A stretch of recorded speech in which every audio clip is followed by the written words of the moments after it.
Kunj Bihari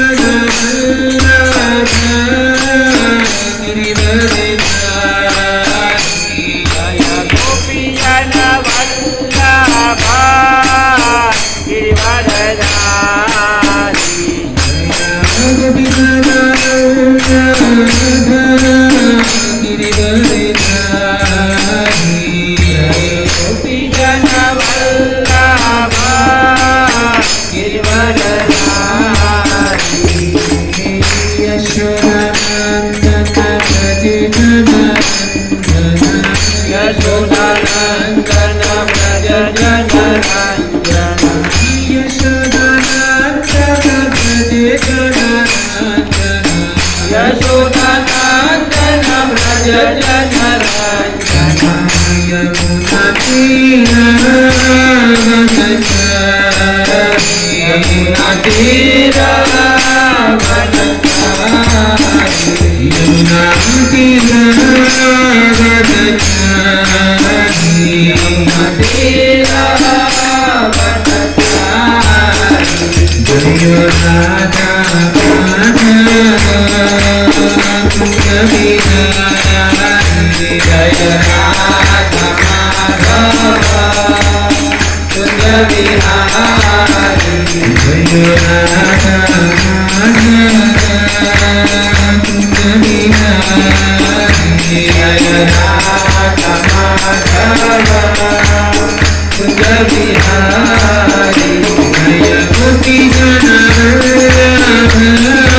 Hare Ram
युग धर्म नाम संकीर्तन की, श्रील प्रभुपाद महाराज की, भक्ति सिद्धांत सरस्वती गोस्वामी महाराज की, गौर किशोरदास बाबाजी महाराज की, भक्ति विनोद ठाकुर की, जगन्नाथ दास बाबाजी महाराज की, श्री रूप सनातन भट्ट रघुनाथ, श्री जीव गोपाल भट्ट दास रघुनाथ चंद गोस्वामी प्रभुगण की, नामाचार्य श्री हरिदास ठाकुर की, श्री राधा गिधारी भगवान की, जगन्नाथ बलदेव सुभद्रा महारानी की, पिताई गौर प्रेमानंदे। ओम नमो भगवते वासुदेवाय। ओम नमो भगवते वासुदेवाय। ओम नमो भगवते वासुदेवाय।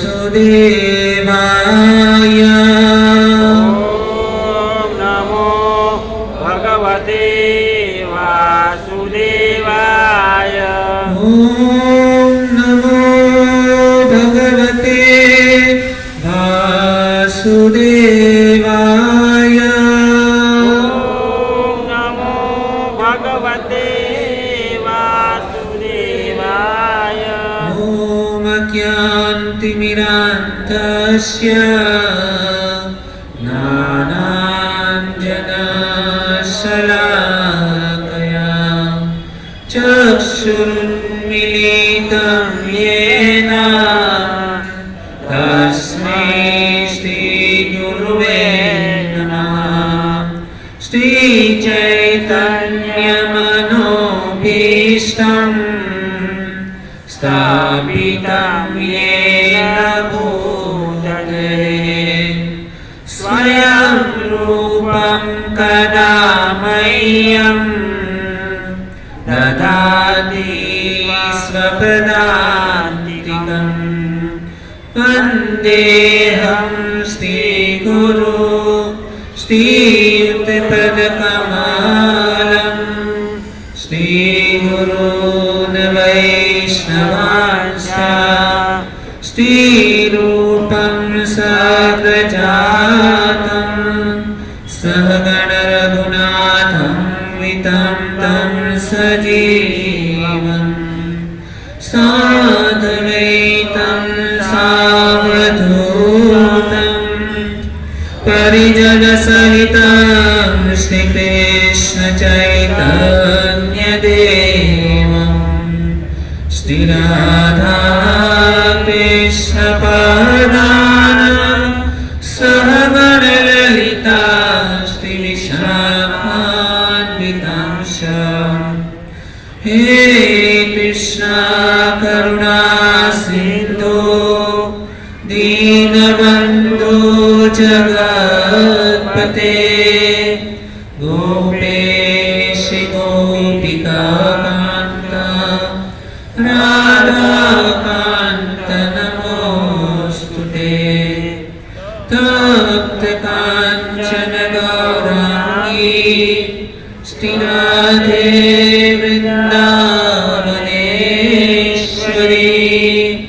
वृषभानुसुते देवी प्रणमामि हरिप्रिये वाञ्छाकल्पतरुभ्यश्च कृपासिन्धुभ्य एव च पतितानां पावनेभ्यो वैष्णवेभ्यो नमो नमः।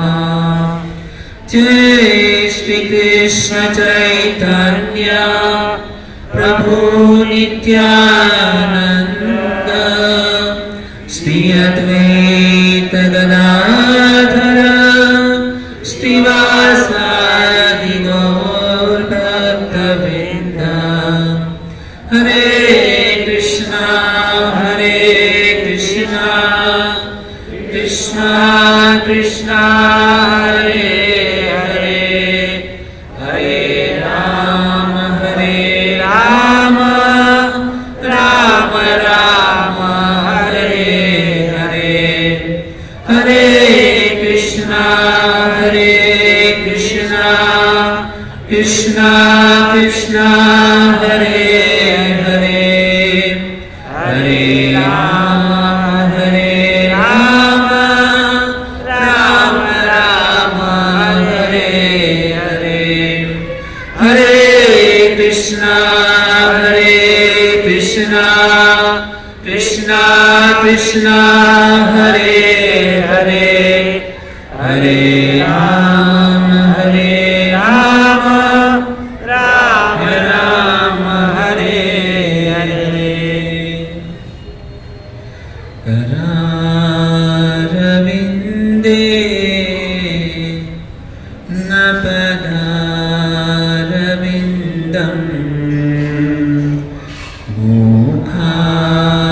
मुखारविन्दे विनिवेशयन्तम् वटस्य पत्रस्य कुटेशयानम् बालं मुकुन्द मनसा स्मरामि श्रीकृष्ण गोविन्द हरे मुरारे हे नाथ नारायण वासुदेवा जीवे पिबस्त्वां ऋतमेतदेव गोविन्द ददामो दर्माधवेति गोविन्द दामो दर्माधवेति।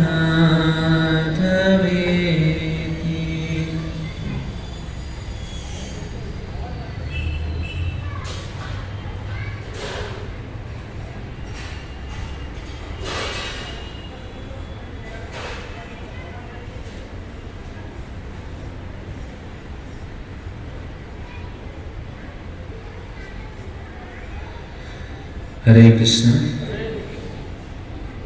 तो यहाँ पर उपस्थित आप सभी भक्तजनों का अंतर्राष्ट्रीय कृष्ण भावनामृत संघ की ओर से इस भागवत सेमिनार, भगवद गीता सेमिनार के अंदर हार्दिक स्वागत है।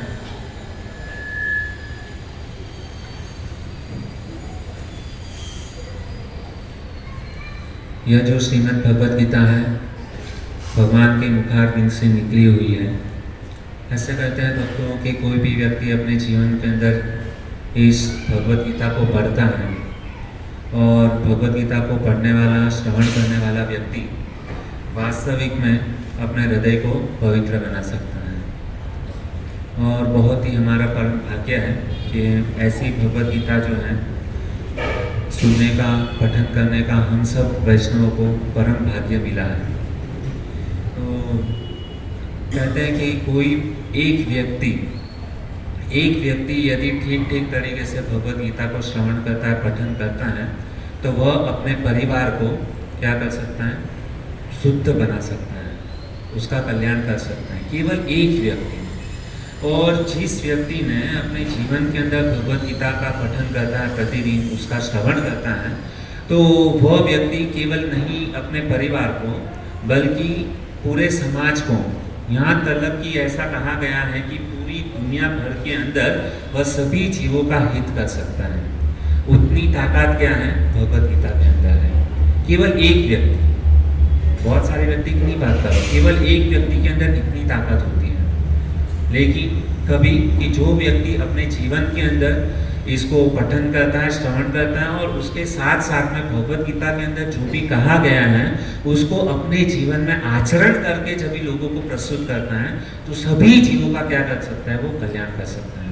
भगवान को धाम में भेजने की शक्ति जो है ना, उस व्यक्ति के अंदर आ जाती है।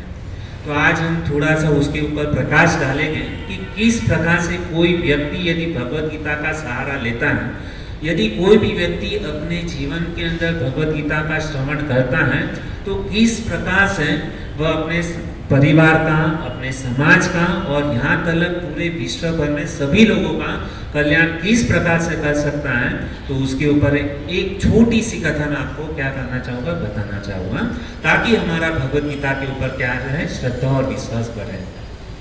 तो कहा जाता है कि पद्म पुराण के अंदर वेद व्यास जी बहुत ही सुंदर एक कथा बताते हैं और कहते हैं कि एक समय की बात है कि भोलेनाथ जो शिव जी हैं वह देवी पार्वती को बताते हैं कि एक समय की घटना है कि एक देश था,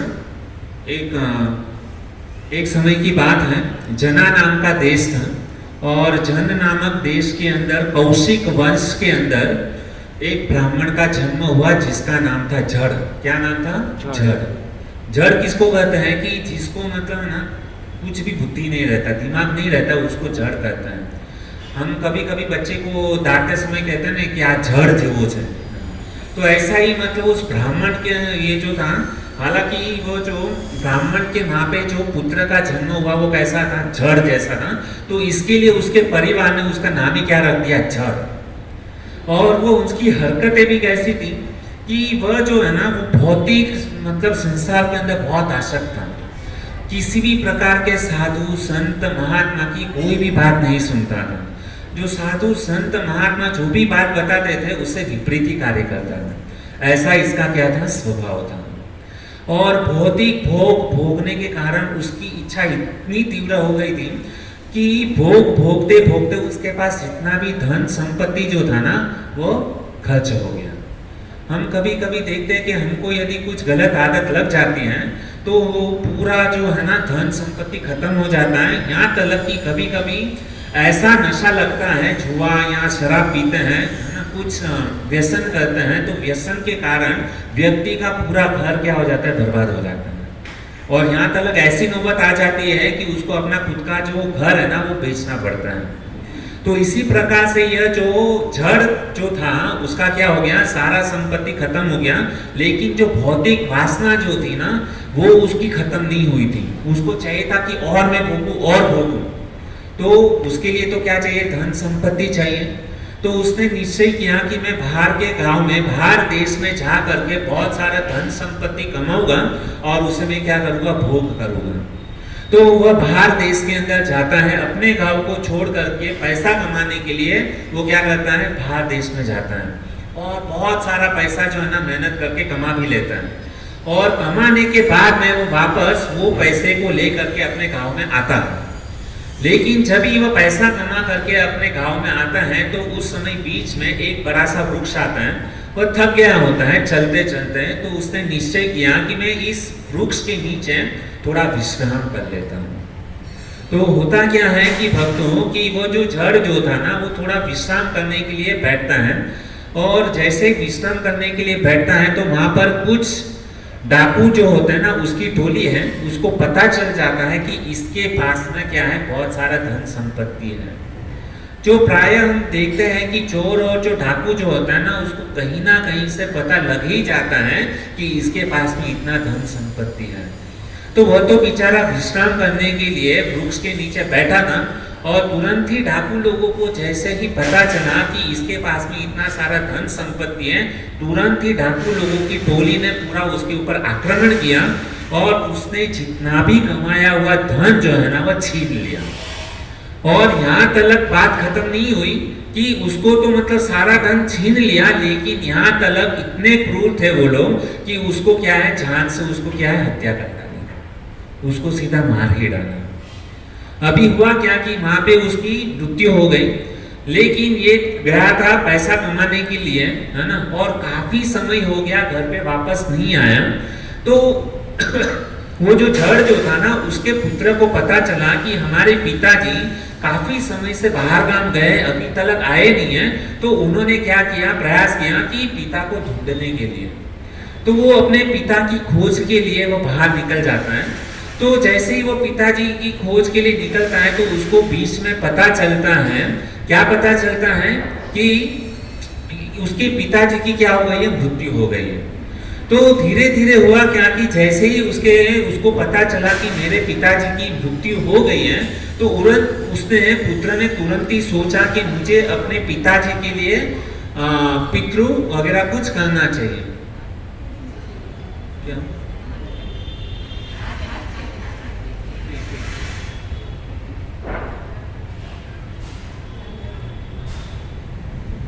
तो जैसे ही उसके पुत्र को पता चला कि उसके पिताजी की मृत्यु हो गई है, तो उन्होंने सोचा कि मैं मेरे पिताजी के लिए क्या, पिताजी कहाँ पर मरे वो पता नहीं था, लेकिन उसने निश्चय किया कि मेरे पिताजी के लिए मुझे क्या करना चाहिए, पितृ तर्पण करना चाहिए, श्राद्ध वगैरह करना चाहिए।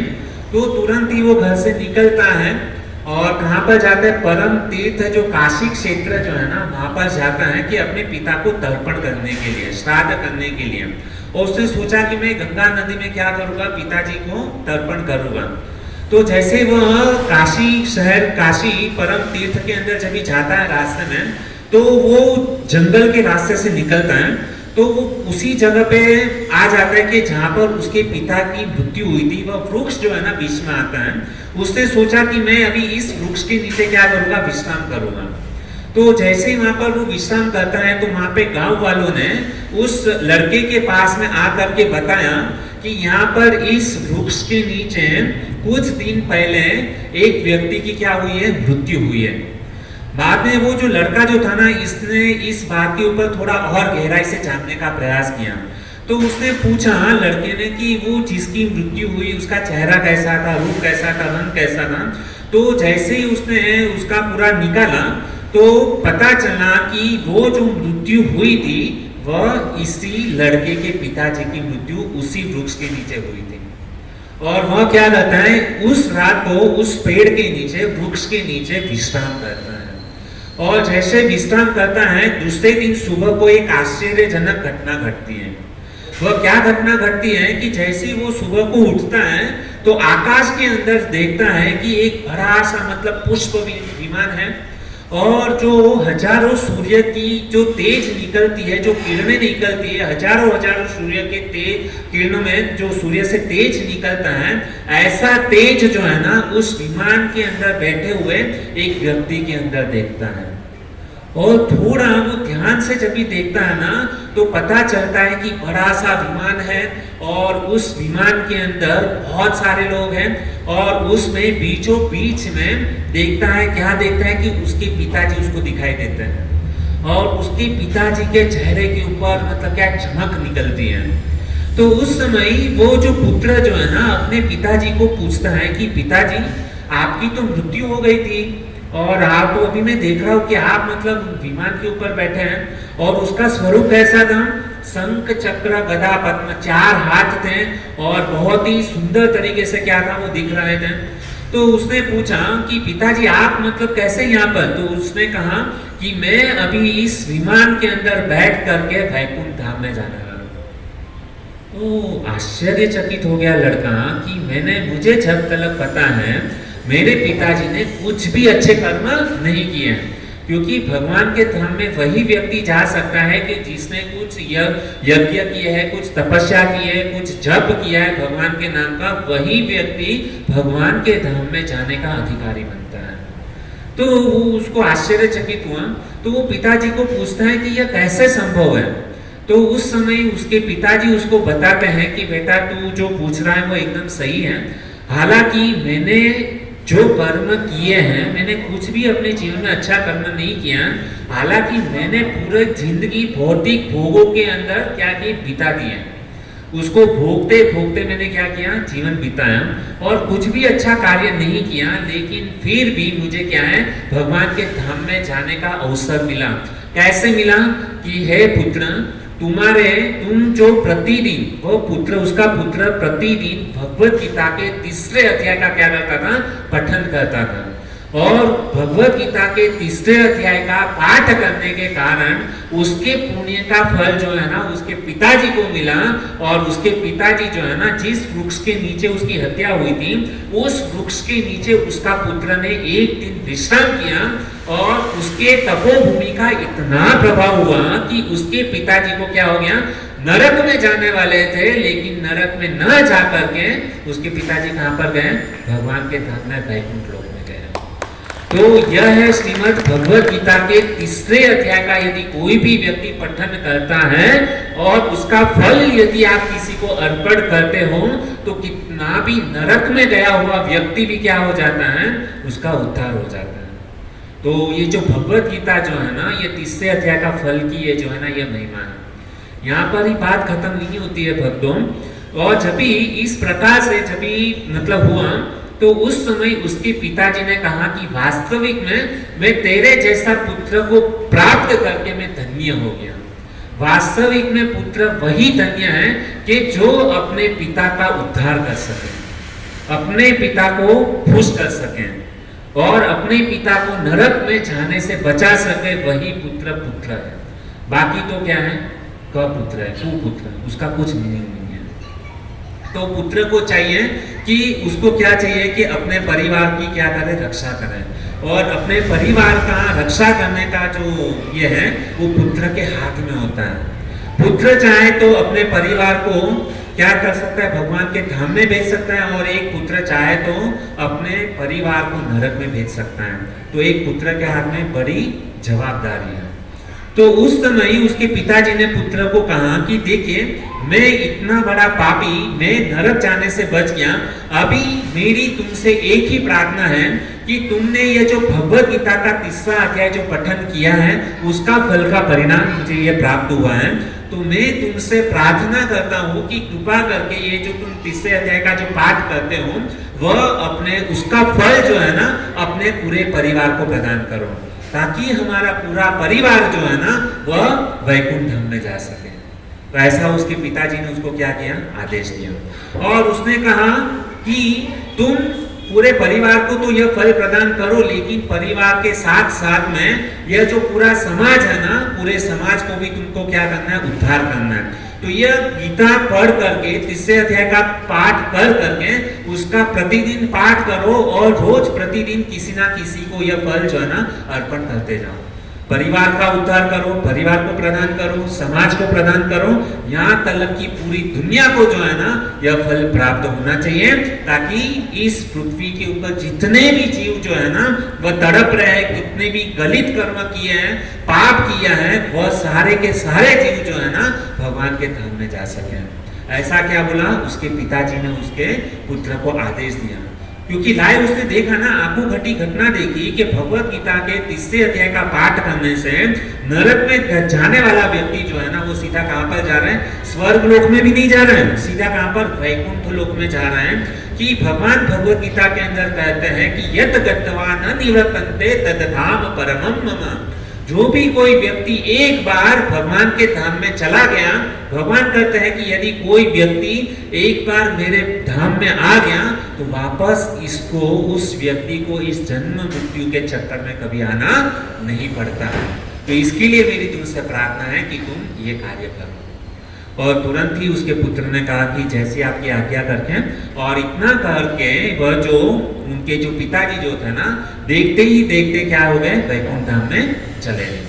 अभी हुआ क्या कि इसने, यह जो पुत्र जो था ना, उसने भगवत गीता का 30 अध्याय का पाठ करना चालू किया, और पाठ करते करते उसके परिवार में जितने भी लोग थे जो नरक गति में गए हुए थे, वह सारे के सारे, पूरा परिवार उनका जो है ना नरक में से कहां पर चला गया, सीधा वैकुंठ। इतना मतलब ये प्रभाव हुआ। और उसके बाद में यह व्यक्ति क्या करता है कि धीरे धीरे वह क्या करता है, ये भगवत गीता रोज पढ़ता था, और रोज पढ़ करके वह जो फल जो है ना किसी को अर्पण करता था। समझो, मतलब अभी वो पुत्र ने क्या किया, भगवत गीता का 30 अध्याय पाठ किया, और आज उसने निश्चय किया कि आज मैं यह भगवत गीता के 30 अध्याय का पाठ का फल जो है ना दैसर क्षेत्र के अंदर जितने भी लोग हैं ना उसको मैं प्रदान करता हूँ। तो हुआ क्या कि दैसर में जितने भी लोग हैं, दैसर राशि, वो सब लोग कहां पर चले गए, भगवान के धाम में चले गए। दूसरे दिन उसने भगवत गीता के 30 अध्याय का पाठ किया, और उसका फल बोरीवली में रहने वाले जितने भी लोग हैं उसको अर्पण किया। दूसरे दिन क्या हुआ कि बोरीवली में जितने भी लोग हैं वो भगवान के धाम में चले गए। ऐसा करते करते बोरीवली, मलार, कांदीवली, भाईंदर, विरारोड, ऐसा करते करते करते उसने पूरी दुनिया में जितने भी लोग थे ना सबको क्या कहां पर पहुंचा दिया, भगवान के धाम। और ऐसा नहीं कि चलो जो भगवान का भजन नहीं करता मैं उसको, उसके साथ द्वेष करूंगा, उसको फल अर्पण नहीं करूंगा, नहीं। जो मतलब खराब से खराब पापी व्यक्ति जो था ना उसके लिए भी वो क्या करता था, वो भगवत गीता का 30 अध्याय पढ़ता था, उसका फल किसको प्रदान करता था, उसको प्रदान करता था। तो सारे के सारे जीव कहां पर चले गए, भगवान के धाम। यहाँ पर बात खत्म नहीं हुई भक्तों, उसने यहाँ तलक किया कि उसने भगवत गीता के 30 अध्याय का पाठ किया, और उसका फल जो है ना नरकवासी में जितने भी लोग हैं ना, ताकि वो एक भक्त जो रहता है ना उसके हृदय के अंदर क्या होती है, करुणा होती है। एक भक्त ही जो है ना वह दूसरे जीव के प्रति उसके भाव को समझ सकता है, और एक भक्त जो है ना उसके हृदय के अंदर इतनी दया होती है कि दूसरे जो तड़पते हुए जीव जो है ना उससे वह दुख देखा नहीं जाता है। इसके लिए भक्तों कहते हैं कि भगवान से भी ज्यादा कोई कृपामयी है तो उनके भक्त लोग जो है ना वो सबसे ज्यादा कृपालु है। आज ऐसी भक्तिवेदांत स्वामी श्रील प्रभुपाद महाराज की कृपा के कारण हम यहाँ पर बैठे हुए हैं। प्रभुपाद महाराज ने यदि हमको गीता भागवत का यदि ज्ञान न दिया होता तो हम यहाँ पर नहीं होते थे। पता नहीं मतलब किस दुनिया के अंदर रहते थे, घर पे जाके टीवी देखते थे, मांसाहार करते थे, नशा करते थे। यह वास्तविक में हमारे गुरु महाराज की विशेष कृपा है कि जिसके बलबूते के ऊपर हम यहाँ पर बैठे हैं और इतना सुंदर यह भगवत गीता का अध्याय जो है ना हम क्या कर रहे हैं, श्रवण कर रहे हैं। तो कहने का तात्पर्य यह है भक्तों की भक्त के अंदर क्या होती है, दया होती है, भक्त के अंदर करुणा होती है। भगवान से भी ज्यादा जो है ना भक्त क्या होते हैं, कृपालु होते हैं। तो इस प्रकार से करते करते उसने क्या किया, अपने फल जो है ना नरक वासियों को प्रदान किया। तो क्या हुआ वहां पर नरक में, तो वहां पे सबकी पिटाई हो रही थी जितने, क्योंकि वहां पर क्या होते हैं सब लोगों ने पाप किए हैं, तो वहां पर यमदूत लोग जो होता है ना उसकी बराबर से पिटाई करते हैं, गरम गरम तेल के अंदर डालते हैं, बाद में क्या क्या उसके साथ में ये करते हैं। जिस प्रकार से कोई मांसाहार करता है, चिकन वगैरह सब खाता है ना, तंगड़ी तोड़ता है, तो उसी प्रकार से वहाँ पे यमराज जो है ना उसकी तंगड़ी तोड़ते हैं। ये सत्य बात है, हालांकि हमको अभी मतलब थोड़ा अनुभव नहीं है, लेकिन जब ये होता है ना तभी पता चलता है। कुछ चीजें ऐसी हैं कि हमारे समझ के बाहर है, लेकिन सत्य जो है ना सत्य रहता है, हमारे कहने से वो बदल नहीं जाता। जिसने पाप किया है उसको दंड मिलना ही है।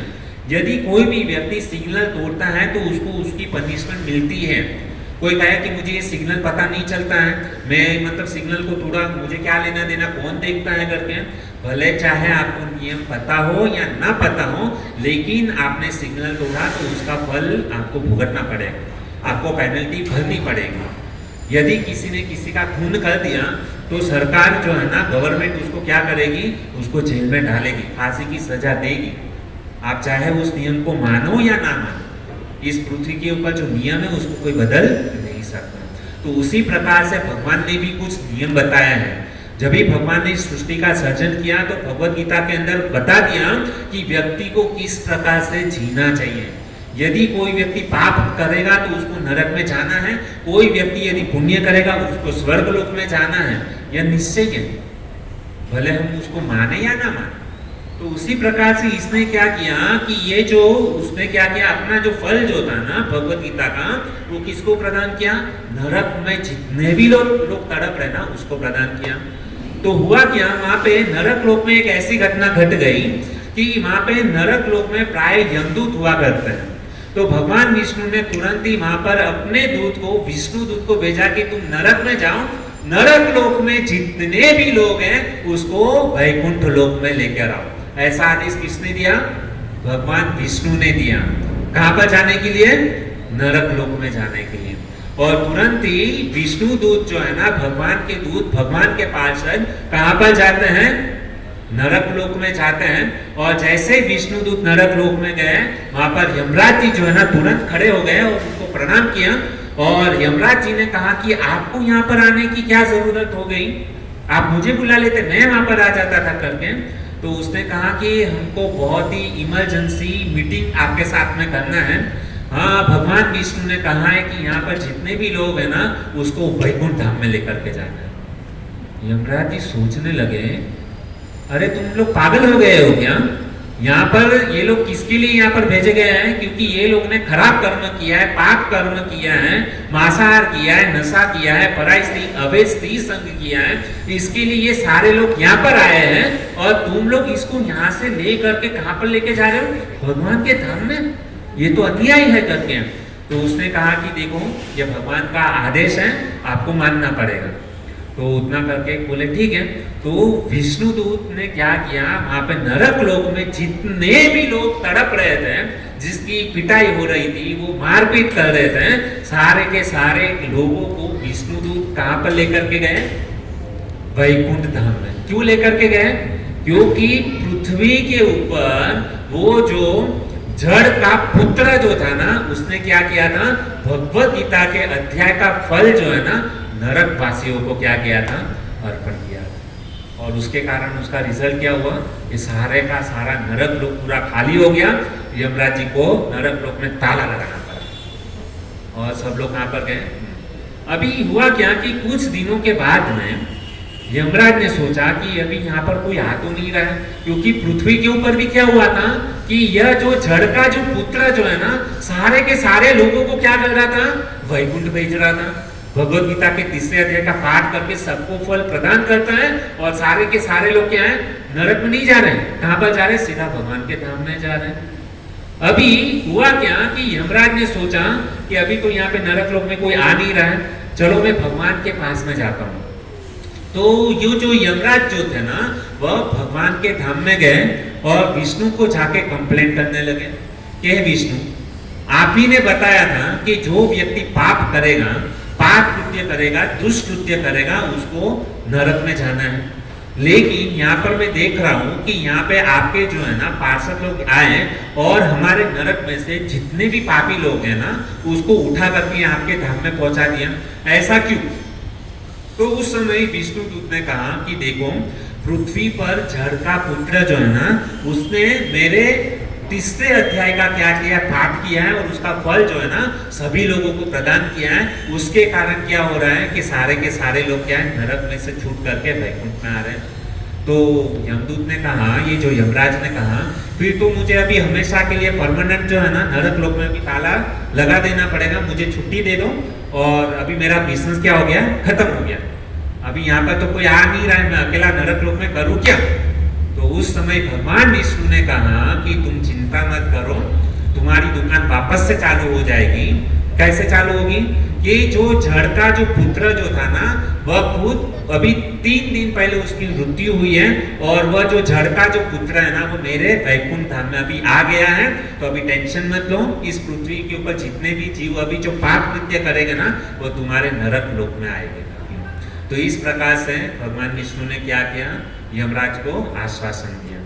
तो इस प्रकार से मेरे कहने का तात्पर्य यह है भक्तों कि ये जो भगवत गीता जो है ना इतना महत्वपूर्ण ग्रंथ है कि इसे यदि कोई भी व्यक्ति पठन करता है,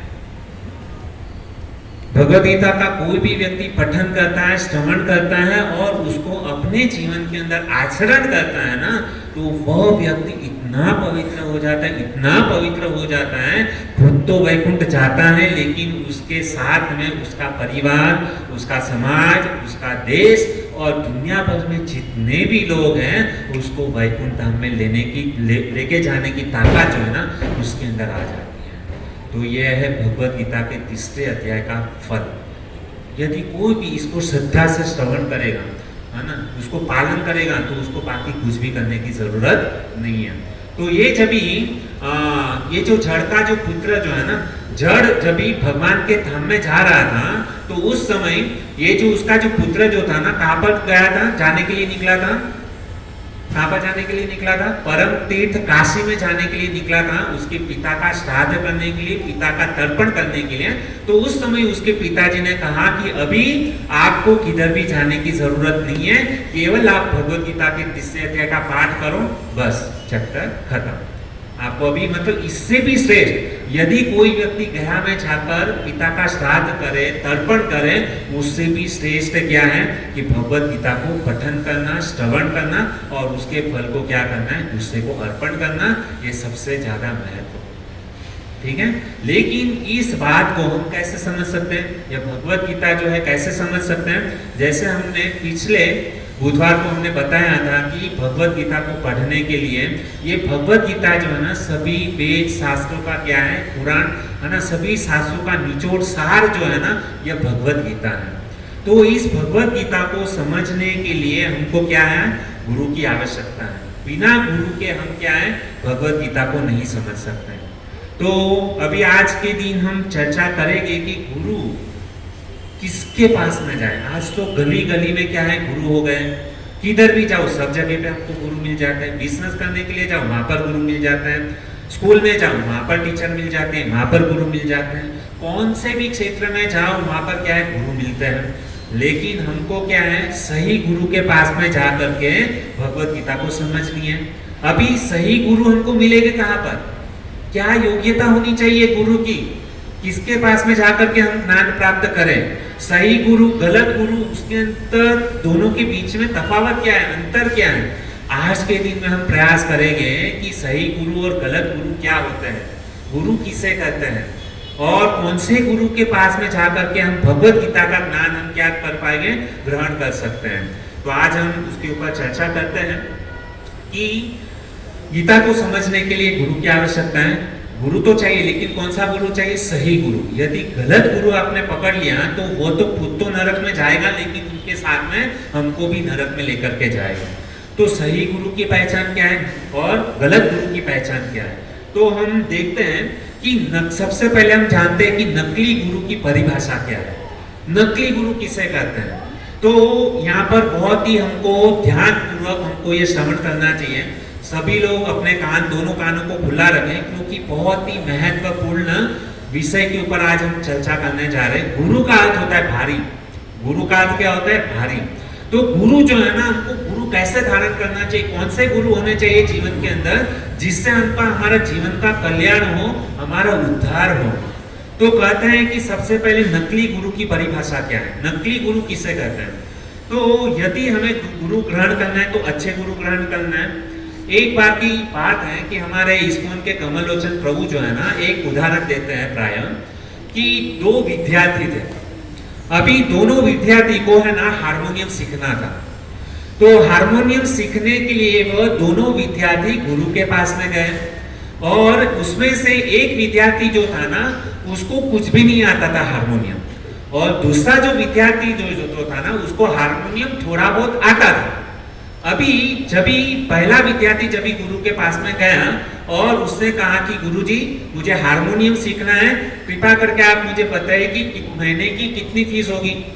तो उस समय उस गुरु ने कहा उसको कि, और उसने कहा कि मुझे कुछ भी नहीं आता है। तो गुरुजी ने कहा कि तुम्हारी महीने की फीस 200 रुपया। उसने कहा ठीक है, मैं कल से आ जाऊंगा। वो बाहर आया। जो दूसरा विद्यार्थी था वो अंदर गया, उसको थोड़ा बहुत हारमोनियम जो है ना बजाना आता था। वह व्यक्ति गुरु के पास में गया और उसको गुरुजी को जा करके कहता है कि भाई मुझे हारमोनियम सीखना है और मुझे थोड़ा बहुत आता है, तो कितना फीस होगा। तो वो कहता है, गुरुजी कहते हैं कि देखो तुमको 500 रुपया फीस देनी होगी। तो उसने कहा ठीक है, मैं कल से आ जाऊंगा।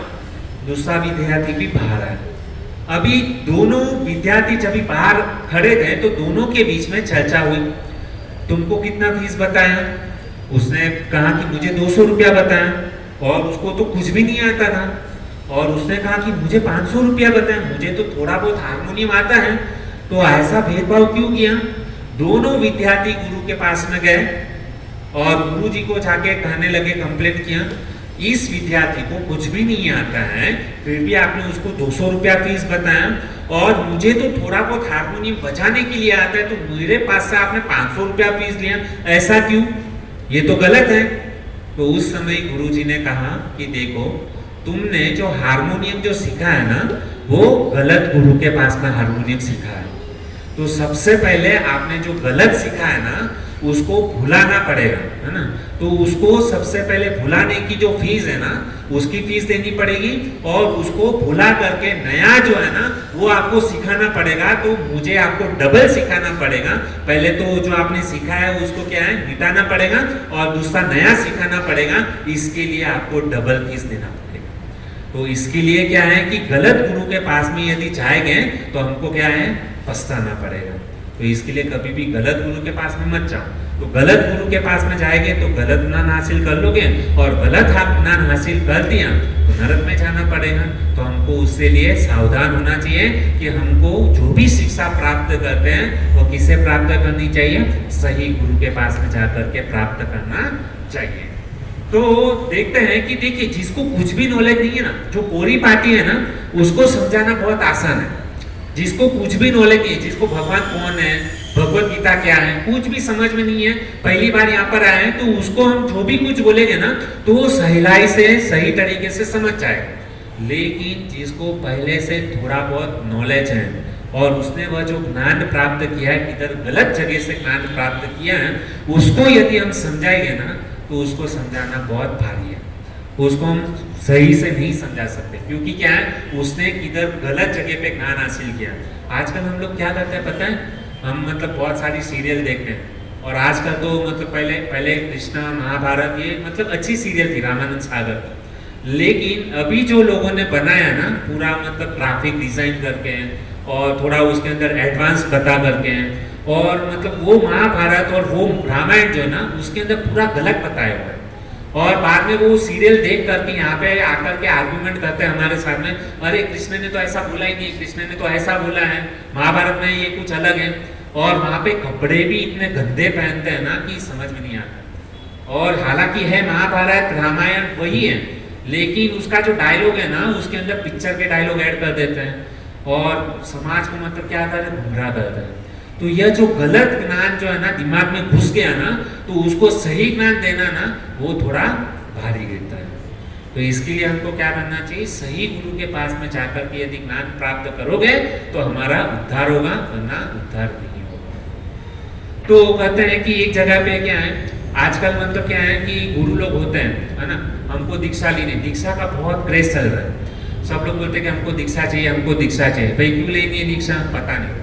लेकिन वहाँ पर एक गुरु है, वो गुरु क्या है, वहाँ पे पूरा मतलब 10,000 लोग वहाँ पर बैठे हुए हैं, सब लोग दीक्षा के लिए लाइन में खड़े हैं, है ना। गुरुजी क्या कर रहे हैं, वहाँ पर बहुत सारे मतलब मंत्र लगे हुए हैं। गुरुजी माइक के अंदर अनाउंसमेंट करते हैं कि आपको जो भी मंत्र अच्छा लगता है ना, आप वो मंत्र को ले लो, हमारे पास में आओ, हमारे पास से दीक्षा ले लो और हमारा मंत्र का जप करो, हमारा ध्यान करो और आपको थोड़ा बहुत दक्षिणा दे करके जाओ, आपका हो गया उद्धार, आप भगवान के धाम में चले जाओ। तो इस प्रकार से क्या है, चलता है। अरे ऐसे थोड़ी ना दीक्षा होती है, गुरु का अर्थ भी नहीं पता है। वो गुरु जो है, गुरु का अर्थ होता है कि जो जीव जो है ना, उसको परमात्मा के साथ में संबंध स्थापित करे, उसको गुरु कहते हैं। और यहाँ पर ये क्या कर रहे हैं, गुरु जो होता है ना, भगवान के बारे में बताए, नहीं कि अपने बारे में। गुरु होता है भगवान का मंत्र देता है। यहाँ पर तो गुरु जी ने अपना खुद का ही मंत्र बना लिया है और चेले को, शिष्य लोगों को कहते हैं कि आप मेरा मंत्र जपो और क्या करोगे, भगवान के धाम में जाओगे। अरे कभी भी मतलब ऐसी गलतफहमी में मत रहना भक्तों, ऐसे लोगों से बहुत सावधान रहने की जरूरत है, ऐसे लोगों से दूर रहना, है ना, क्योंकि वो बहुत ही खतरनाक मतलब लोग होते हैं। और कहते हैं कि एक समय की घटना है कि हुआ क्या कि दिल्ली के अंदर है ना, ऐसे ही एक गुरु थे, सब लोगों को दीक्षा दे रहे थे, वहां पर लंबी लंबी लाइन लगी थी, इतनी भीड़ लगी थी। तो हमारे महाराष्ट्र से एक व्यक्ति जो है ना, ऐसे वो गुरु के पास में गया और गुरु को प्रणाम किया, कैसे भी करके उसका भीड़ भाड़ में कैसे भी करके उसका नंबर आया, गुरु जी के पास में गया, उसको प्रणाम किया और गुरु जी को बोला कि हमारे ऊपर कृपा करो। गुरु जी ने आंख बंद किया और आंख बंद करके वो जो महाराष्ट्र से जो गया हुआ व्यक्ति जो है ना, उसको कहते हैं कि तुम मेरे मंत्र का जप करो और तुम मेरा ध्यान करो, और मेरा ध्यान करोगे, मेरा मंत्र जपोगे, जाओ मैं तुम्हें वैकुंठ प्रदान करता हूँ करके। क्या बोल दिया, मैं तुमको क्या करता हूँ, वैकुंठ प्रदान करता हूँ, मेरा नाम जपो, सीधा भगवान के धाम में, है ना, वैकुंठ धाम में तुम्हें प्रदान कर देता हूँ। अरे वो जो शिष्य जो था ना, बहुत ही खुश हो गया, अरे क्या बात है, धन्यवाद धन्यवाद, गुरु को प्रणाम करने लगा, आपने मुझे वैकुंठ दे दिया, वैकुंठ दे दिया करके। तो वो इतना प्रसन्न हो गया, इतना प्रसन्न हो गया। तो वो, हालांकि गुरु जब भी कुछ देते हैं तो सामने शिष्य ये भी देते ना, समर्पण करते हैं, कुछ भेंट अर्पण करते हैं। हम भी जब भी गुरु के पास में जाते हैं तो कुछ ना कुछ तोहफा लेकर के जाते हैं, भेंट लेकर के जाते हैं। तो यह जो चेला जो था ना महाराष्ट्र का, इतना खुश हुआ कि गुरु जी ने मुझे वैकुंठ प्रदान कर दिया, मैं तो कुछ ना कुछ तो दे सकता हूँ, वैकुंठ तो नहीं, कम से कम उसने, शिष्य ने गुरु जी को कहा कि बहुत धन्यवाद, आपने मुझे वैकुंठ प्रदान किया, लेकिन मैं आपसे बहुत प्रसन्न हुआ हूँ, मैं भी आपको कुछ देना चाहता हूँ। उसने कहा ठीक है, क्या देते हो? तो उसने कहा कि मैं आज से पूरा महाराष्ट्र जो है ना गुरुजी आपके नाम पर करता हूँ करके। किसने बोला? वो महाराष्ट्र से जो शिष्य आया था ना, उसने पूरा महाराष्ट्र किसको अर्पण कर दिया? गुरुजी को अर्पण कर दिया। और जैसे ही मतलब गुरुजी ने सुना कि पूरा महाराष्ट्र ये मुझे अर्पण कर रहा है, गुरुजी को बहुत गुस्सा आया। मूर्ख, ये महाराष्ट्र क्या तेरे बाप का है कि तू मुझे अर्पण करता है करके?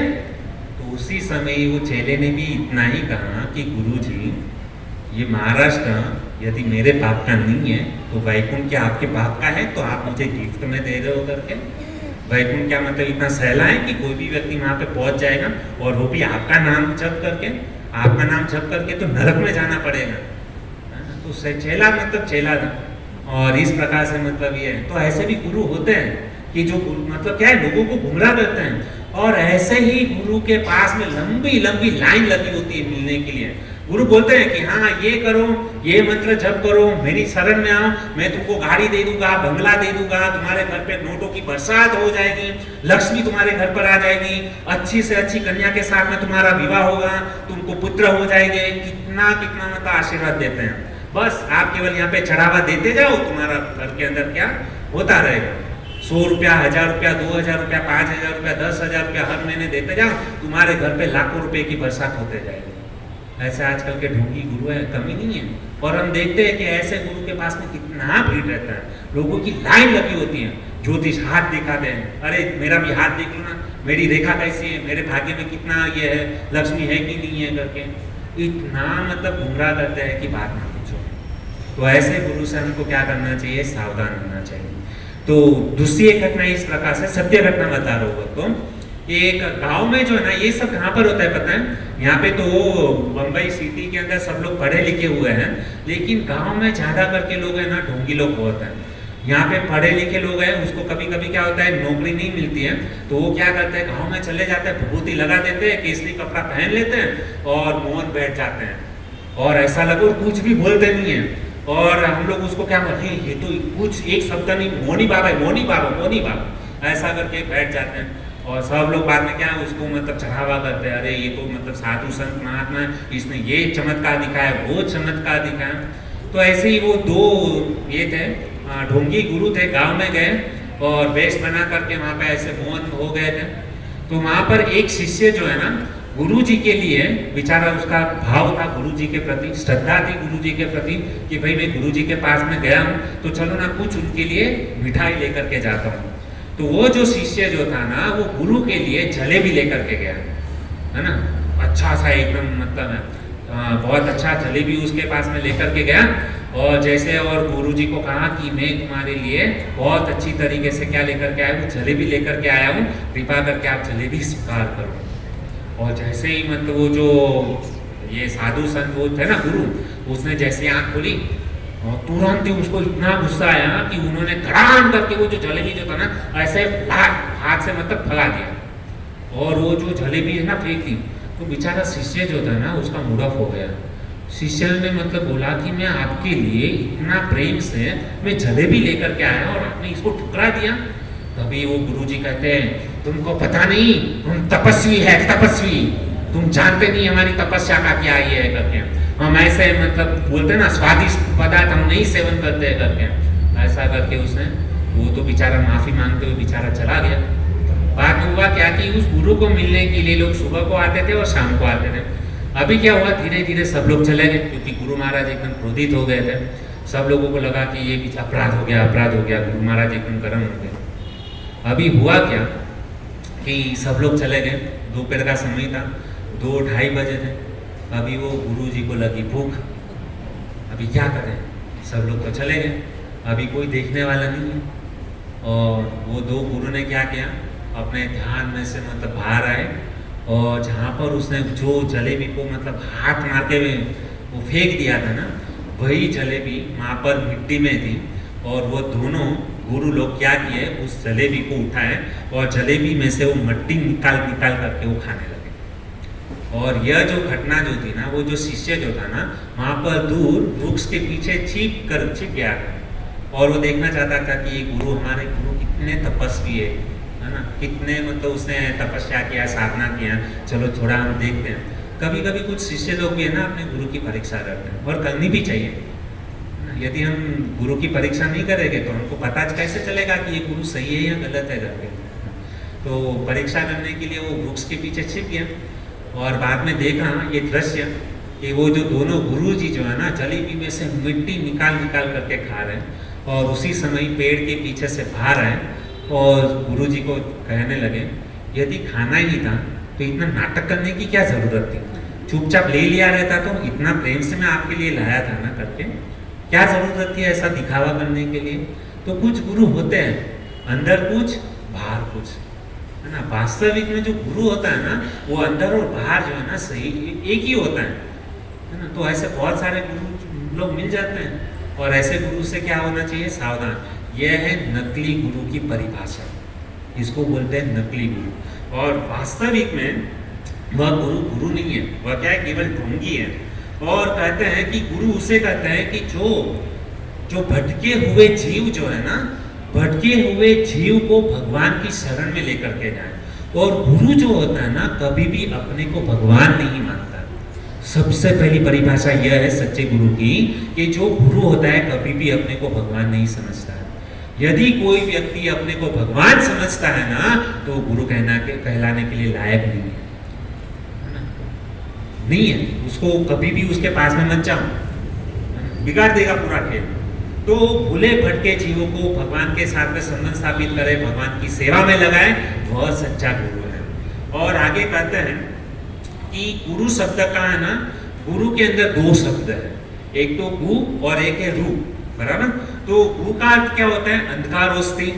गु का अर्थ होता है अंधकार भ्रू का अर्थ होता है प्रकाश, कि गुरु उसे कहते हैं भक्तों कि जो अज्ञान के अंधकार से हमको प्रकाश की तरफ लेकर के जाए, उसको हम क्या कहते हैं? गुरु कहते हैं। यह गुरु की परिभाषा है। किसको कहते हैं? कि जो गुरु हमें अंधकार से निकाल करके प्रकाश की ओर लेकर के जाता है, वह व्यक्ति क्या है? गुरु है। ठीक है, इतना समझ में आया? तो गुरु उसे कहते हैं क्योंकि जो हमको सही ज्ञान बताए। तो इस प्रकार से हमने अभी देखा कि नकली गुरु क्या होता है। अभी असली गुरु किसको कहते हैं? तो असली गुरु की हम अभी चर्चा करते हैं। तो शास्त्र के अंदर प्रश्न उठा कि एक इतिहास प्रमाण है, जनकपुरी के अंदर, जनकपुर के अंदर जनक महाराज निमि महाराज के द्वारा बहुत बड़ा यज्ञ संपन्न किए। निमि महाराज क्या कर रहे थे? जनकपुर के अंदर यज्ञ कर रहे थे। और जब भी निमि महाराज ने यज्ञ जब भी करना प्रारंभ किया, तभी आकाश मार्ग से नव योगेंद्र जो है ना वहां से पसार हो रहे थे। और निमि महाराज ने उस नव योगेंद्र को देख लिया। अभी श्रीमद् भागवतम के अंदर ये इतिहास आता है कि नव योगेंद्र कौन है। तो कहते हैं कि ये जो नव योगेंद्र जो है ना, वह ऋषभ देव जो है ना उसके 100 पुत्र हुए। ऋषभ देव उसके 100 पुत्र हुए, उसमें से ये 9 पुत्र जो है ना वह प्रमुख थे। तो वो 9 पुत्र को नव योगेश्वर कहा जाता है। तो यहाँ पे जनकपुरी के अंदर निमि महाराज जब यज्ञ कर रहे थे, तो उस समय आकाश मार्ग से ये नव योगेंद्र जा रहे थे। अभी वो नव योगेंद्र के नाम क्या है? कवि, हवीर, अंतरिक्ष, प्रभुत्त, पिपलायन, अवीरहोत्र, द्रुमिला, कामसा और करभाजन। इस प्रकार से 9 क्या है? नव योगेंद्र, 9 ऋषि मुनि है, उसको नव योगेंद्र कहा जाता है। तो वो 9 ऋषि मुनि आकाश मार्ग से जा रहे थे। तो निमि महाराज जो है ना, उनकी दृष्टि आकाश के अंदर गिरी और उन्होंने देखा कि नव योगेंद्र यहाँ से जा रहे हैं। तो निमि महाराज ने नव योगेंद्र से प्रार्थना किया कि आप कृपा करके यहाँ पर आइए, हमारे यज्ञ के अंदर क्या है? आप विराजमान हुए। तो तुरंत ही उनकी प्रार्थना को उन्होंने स्वीकार किया और निमि महाराज जहाँ पर यज्ञ कर रहे थे, वहां पर नव योगेंद्र क्या है? वहां पर उपस्थित हो गए। और जब भी नव योगेंद्र वहां पर उपस्थित हुए, तभी निमि महाराज नव योगेंद्र से प्रश्न पूछते हैं। क्या प्रश्न पूछते हैं? कि गुरु किससे कहते हैं? कौन प्रश्न पूछ रहे हैं? निमि महाराज नव योगेंद्र से प्रश्न पूछते हैं कि गुरु किसे कहते हैं? कृपा करके आप गुरु की परिभाषा बताइए, गुरु की योग्यता हमको कृपा करके क्या करे बताइए। तो नव योगेंद्र में से जो प्रबुद्ध ऋषि जो थे ना, वो गुरु की परिभाषा देते हुए कहते हैं, तस्मात् गुरु प्रपद्येत जिज्ञासु श्रेय उत्तमः शाब्दे परे च निष्णातं ब्रह्मणि उपसमाश्रयम्। तभी उस समय नव योगेंद्र में से ये जो प्रबुद्ध स्वामी जो थे, प्रबुद्ध ऋषि जो थे ना, वह गुरु की परिभाषा देते हुए कहते, तस्मात् गुरु प्रपद्येत जिज्ञासु श्रेय उत्तमम् शाब्दे परे च निष्णातं ब्रह्मणि उपसमाश्रयम्। भगवान ऋषभदेव के पुत्र ने जो गुरु की परिभाषा दी है, आज हम उसको बताने का मैं प्रयास करूंगा। बोलते हैं कि गुरु के अंदर जो है ना 2 चीज होनी चाहिए। तो 2 चीज कौन सी है? तो सबसे पहला है शाब्दे च परे च निष्णातं। यह जो शाब्दे च परे च निष्णातं, ये पहली गुरु की योग्यता होनी चाहिए। तो उसको कैसे कहेंगे? कि जो गुरु जो है ना सप्त ब्रह्म के अंदर निष्णात होता है, वह गुरु कहलाने के लिए क्या है? लायक है। किसके अंदर? शब्द ब्रह्म के अंदर। जैसे हमने प्रमाण देखे, अनुमान प्रमाण, शब्द प्रमाण, है ना, तो प्रत्यक्ष प्रमाण, ये 3 प्रमाण है। उसके अंदर ये जो शब्द प्रमाण जो है ना, भगवान को प्राप्त करने के लिए शब्द प्रमाण सर्वश्रेष्ठ है। तो उसी प्रकार से यहाँ पर कहते हैं कि नव योगेंद्र प्रबुद्ध ऋषि कहते हैं कि जो गुरु जो होता है ना, उसकी पहली योग्यता यह है कि वो शब्द ब्रह्म के अंदर क्या होता है? विख्यात होता है। उसके पास में जो सारा शास्त्र का ज्ञान होना चाहिए, वेद, पुराण, ईशोपनिषद, ये सारे शास्त्र जो है ना, उसका जिसके पास में ज्ञान है, वही गुरु कहलाने के लिए क्या है? लायक है। तो यह है सच्चे गुरु की परिभाषा। और भी इसके अंदर बहुत सारा है, यह श्लोक है ना, उसके ऊपर हम बहुत कुछ बोल सकते हैं, लेकिन अभी हमारा समय हो गया है, 9:35 हो गए हैं। तो हम आने वाले दिनों के अंदर हम देखेंगे कि सच्चे गुरु के अंदर क्या क्या योग्यता है, किस प्रकार से सच्चे गुरु की मतलब योग्यता है, किस प्रकार से उसका आचरण रहता है, कैसे गुरु को हमको धारण करना चाहिए, उसके ऊपर हम आने वाले दिनों के अंदर हम क्या करेंगे? चर्चा करेंगे। तो आज के दिन में हम लोगों ने यह चर्चा किया कि यदि कोई व्यक्ति व्यक्ति भगवत गीता के 3रे अध्याय का पाठ करता है तो वो व्यक्ति इतना शक्तिशाली हो जाता है कि हम सबको भगवान के धाम में पहुंचा सकता है। देखिए ये बात जो है ना कहने में बहुत मतलब है, लेकिन ये जो जिसका हृदय सरल है ना वही व्यक्ति, जिसके अंदर कपट नहीं है वही व्यक्ति इस बात को समझ पाएगा। जिसके अंदर द्वेष है, ईर्ष्या है, कामना है, वो व्यक्ति इस बात को समझ नहीं पाएगा। जिसके ऊपर भगवान के प्रति श्रद्धा है, विश्वास है, वही व्यक्ति इस बात को समझ सकता है कि भगवत गीता के 3रे अध्याय का पाठ करने से वो व्यक्ति क्या हो जाता है, मतलब संपूर्ण मतलब क्या है, उसके काम, क्रोध, लोभ वो सारे अनर्थ निकल जाते हैं, शुद्ध वैष्णव बन जाता है। वह खुद तो वैष्णव बनता है लेकिन दूसरे को भी क्या कर सकता है, शुद्ध वैष्णव बना सकता है और सबको वैकुंठ धाम में क्या कर सकता है, पहुंचा सकता है। नरक में गए हुए जीवों को बाहर निकाल करके वह क्या कर सकता है, भगवान के धाम में पहुंचा सकता है। उतनी शक्ति भगवत गीता के 3रे अध्याय का पाठ करने से आ जाए उस व्यक्ति के अंदर। इसके लिए भक्तों में हमेशा के प्रवचन के अंदर आपको एक ही विनती करता हूँ कि ये भगवत गीता हमको क्या करना चाहिए, पढ़ना चाहिए, पढ़ना चाहिए, पढ़ना चाहिए।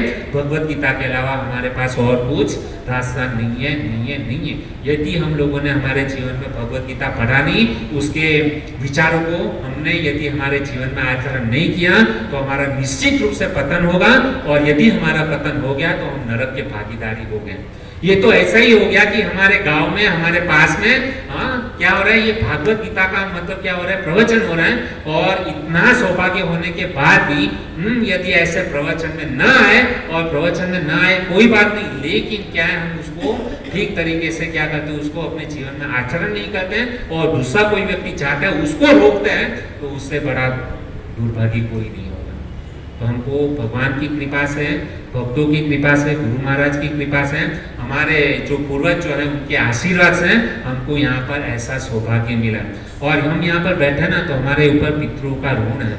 हमारे पितरों ने कुछ ऐसे अच्छे कर्म किए हैं कि जिसके कारण हम यहाँ पर बैठे हैं। तो हमको सबसे पहले हमारा पितृ जो है ना उसको बहुत बहुत धन्यवाद देना चाहिए कि जिसके बलबूते के ऊपर हम यहाँ पर बैठे हैं और इतना सुंदर सत्संग हमको क्या हो रहा है, प्राप्त हो रहा है ना।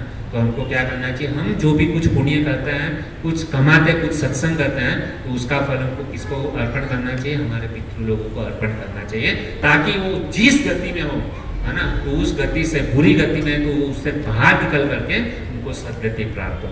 ठीक है, तो यहाँ पर मैं मेरी वाणी को विराम करता हूँ, और हमसे कुछ जाने अनजाने में कुछ गलती हो गई हो, कुछ त्रुटि हो गई हो, तो कृपा करके आपका सेवक समझ करके, दास समझ करके हमारी गलती को क्षमा करो। हरे कृष्ण। हरे कृष्णा कृष्णा कृष्णा हरे हरे, हरे राम राम राम हरे हरे। तो बहुत ही सुंदर प्रकार से प्रभु जी ने श्रीमद् भगवद गीता के माध्यम से हम सबको बताया कि किस प्रकार भगवद गीता कितनी महत्वपूर्ण है। प्रभु जी ने जो जड़ नाम का जो भक्त था, उसने 3रे अध्याय का पाठ करके उसके पिताजी को नरक जाने से बचाया, वैकुंठ धाम में प्रवेश करवाया, और साथ ही साथ जो नरक में गए थे उनका भी उद्धार करवाया। तो वैसे ही हम सब भी यहाँ पर भगवद गीता श्रवण कर रहे हैं, तो हम सबको भी क्या करना चाहिए, भगवद गीता अपने घर पर लाकर पढ़ना चाहिए, और हमारा उद्धार, स्वयं का उद्धार करना चाहिए, और हमारे स्वजनों का भी उद्धार करना चाहिए, है ना। तो आइए प्रभु जी का एक बार हरे कृष्ण महामंत्र से अभिवादन व्यक्त करते हैं। हरे कृष्णा कृष्णा कृष्णा हरे हरे, हरे राम राम राम हरे हरे। हरे कृष्णा। और आज का जो सुंदर प्रसाद है वो मनीषा माता जी की तरफ से है। मनीषा माता जी यहाँ पर आए हैं, तो गए बुधवार को हमको पैसा दिए थे, आए नहीं आए, ठीक, कोई बात नहीं। तो मनीषा माता जी ने आज का जो प्रसाद स्पॉन्सर किया है, आइए माता जी, सुगीता माता जी को हार पहनाइए, आइए माता जी। तो माता जी के लिए एक बार हृदय से हरे कृष्ण महामंत्र बोलेंगे, और उनके परिवार का भगवान के प्रति प्रेम बढ़े, और निरंतर यहाँ पे आए और सेवा करते रहे, भगवान का नाम लेते रहे। तो उनको आशीर्वाद प्रदान करते हुए एक बार हरे कृष्ण महामंत्र का उच्चारण करेंगे। हरे कृष्णा कृष्णा कृष्णा हरे हरे, हरे राम राम राम हरे हरे। और एक विशेष अनाउंसमेंट है कि देखिए हम काफ़ी समय से देख रहे हैं कि हमारा जो व्हाट्सएप ग्रुप है उसमें हम देखते हैं कि 100 भक्तों का मैसेज आता है और यहाँ पर करीबन 130-140 भक्त हो जाते हैं। तो कृपया जो भक्त मैसेज नहीं करते हैं या ग्रुप से नहीं जुड़े हैं वो जुड़ जाए और मैसेज करें ताकि हमको अच्छी तरीके से आपकी सेवा करने का मौका मिले, किसी को प्रसाद कम ना पड़े, सबको भरपेट प्रसाद मिले, 2 बार 3 बार जितना आप खा सके। तो क्या होता है ना कि गए बुधवार को प्रसाद थोड़ा कम पड़ा था, लास्ट में जो भक्त थे उनके लिए, तो हम नहीं चाहते हैं कि किसी भी भक्त, कोई भी भक्त एक भक्ति यहाँ से भूखा जाए। इवन यहाँ पर जो छोटे छोटे बच्चे आते हैं वो मुझे हमें पता है कि देखो उनका मन सत्संग नहीं लगता है, अभी हमारा नहीं लगता है, बाहर भी गए फिर भी नहीं लगता है, डांस गिरने के बाद भी नहीं लगता है, तो बच्चों को कहाँ से लगेगा। लेकिन वो प्रसाद खाने के माध्यम से आते हैं, लेकिन कहीं ना कहीं प्रसाद खाने से उनकी सुखरूपी अवश्य होगी और भगवान के नाम में, भगवान की कथा में आज नहीं तो कल उनका मन लगेगा।